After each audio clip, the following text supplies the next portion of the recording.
বুধের কারকতা নিয়ে অনেকে আমাকে অনেক প্রশ্ন করেছে।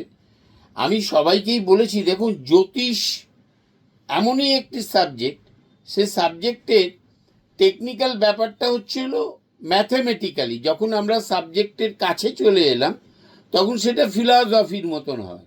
যেমন অনেকে বলে যে বুধের কারকতা সম্পর্কে অনেকে জিজ্ঞাসা করেছে আমাকে। আমি তাদের উদ্দেশ্যে বলি, দেখুন, আপনার মেমোরি কামস ফ্রম মার্কিউরি, আপনার ইনটিউশন পাওয়ার, ধারণার শক্তি, IQ level, confident level, nerve যে স্ট্রং থাকবে, নার্ভাল সিস্টেম, এবং সিলি মিস্টেক করেন যারা, সিলি মিস্টেক, বুধের প্রভাব খারাপ হলে যে সিলি মিস্টেক হয়, এই যে এই প্রভাবগুলো আছে না, এগুলোকে যদি আপনাকে ঠিক করতে, এগুলো হচ্ছে বুধের কারকতা। এগুলোকে মনে রাখবেন আপনি কিভাবে, এগুলোকে যদি সব ঠিকঠাক করতে হয় তাহলে কিন্তু বুধকে স্ট্রং হতে হবে।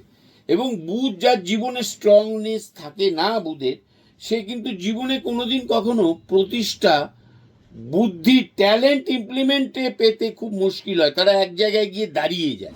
আমি অনেককে অ্যাডভাইস করি পান্না পড়তে। পান্না ইস এ ডিগ্রির ওপর ডিপেন্ড করে, ইস ডিপেন্ড আপন অন ডিগ্রি। আমি অনেক পান্না দিয়ে বহু লোকের নার্ভের রোগও সারিয়ে দিয়েছি, প্রায় 80% সেরে গিয়েছে নার্ভের রোগ।